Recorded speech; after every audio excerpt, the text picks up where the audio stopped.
Do you ever wake up disgusted, having no one to trust in, and you lost a girl you in love with? My homie Johnny gave his life away to some broad. Would've gave up everything for her, he treated her like a god. Till one night, thought he surprised her, came home early from his work. Opened the door and on the floor he saw her panties, bra on his shirt. He walked over to the bedroom, all he heard was squeaking and screaming. He was so fucking in shock, he said he couldn't even believe it.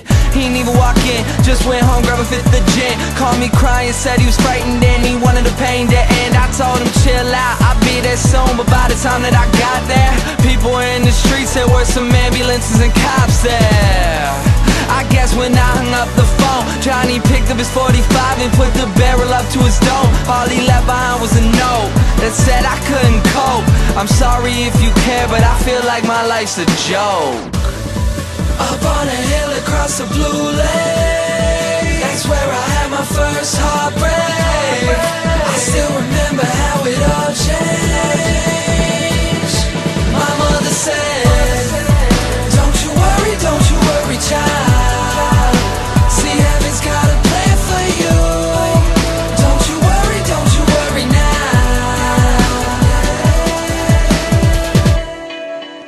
Now Julie lived down the street. She wasn't always accepted, she was a little bit unique.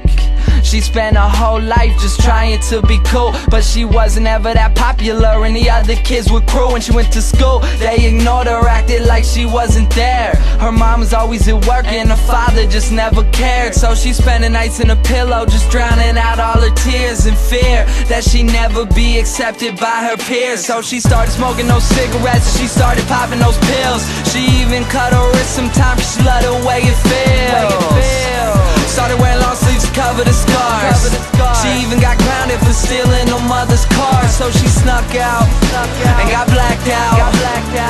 Woke up the next day in some random person's house. Found out about a month later she had a baby in her womb. The next morning Julie's mother found her hanging in her room.